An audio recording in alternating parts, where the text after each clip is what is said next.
One of the toughest things in investing is to know when to sell a stock. The reality is you never really do. You just think you do and you conclude. If you knew, well, knowing implies near perfect information.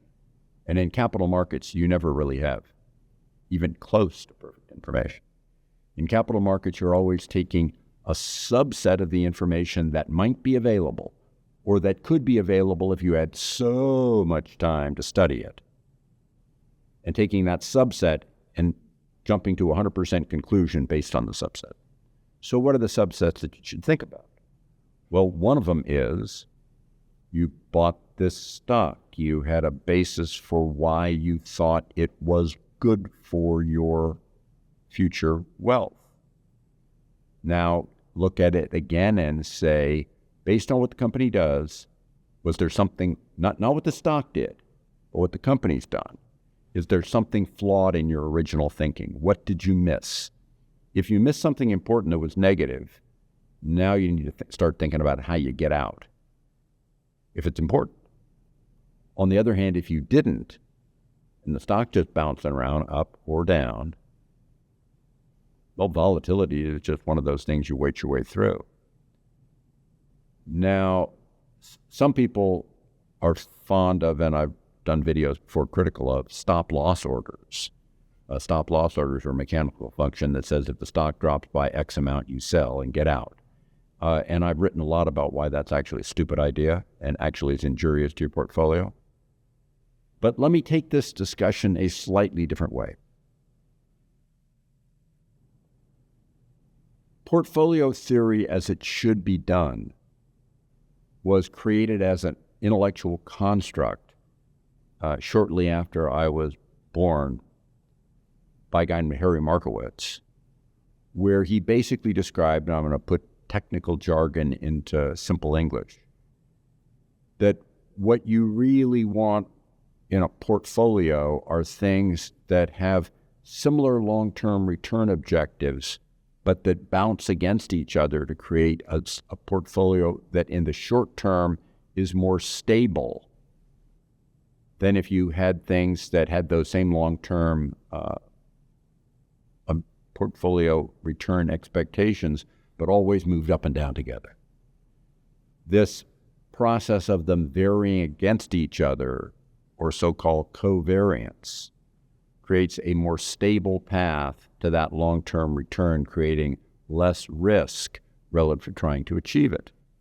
So what Harry Markowitz would have said is the only reason to enter a security into a portfolio is that it improves the overall trade-off of long-term expected risk versus how these things vary against each other to create shorter-term stability.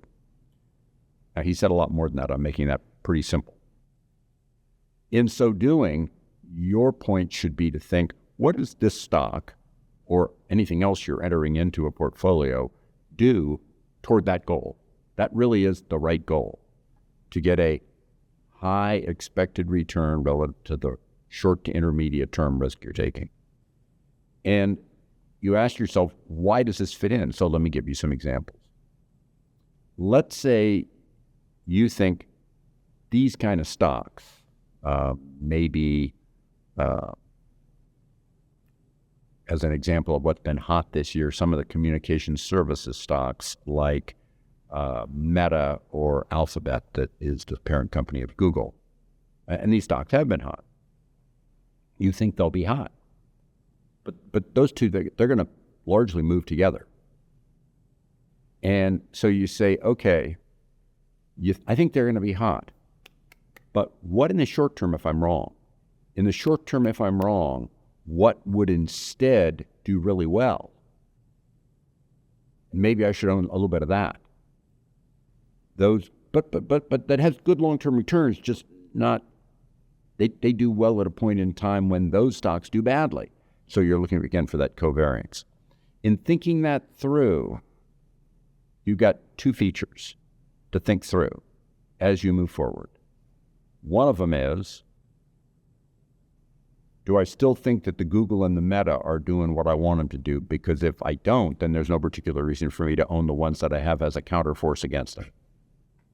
And then the second is, if I still think Google and Meta, Alphabet and Meta, are going to do well moving forward and I need a counterweight against them, are these two still likely to act based on what they're doing as that counterweight? So let me give an example of what might change that.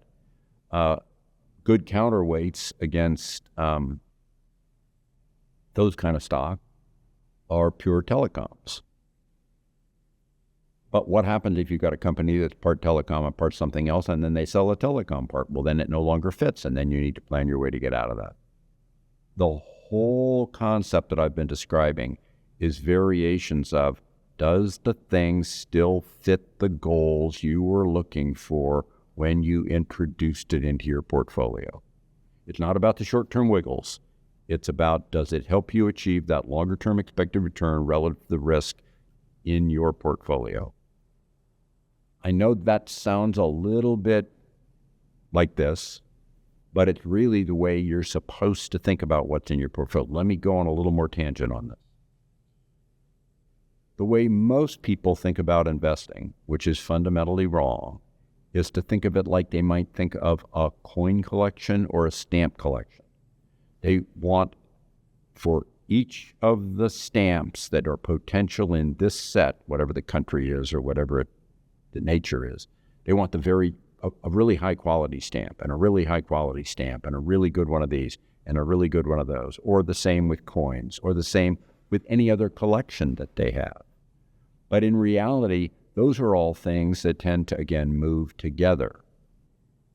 In portfolio management of anything, you're not supposed to be thinking like it's a collection, although there's nothing wrong with collecting things.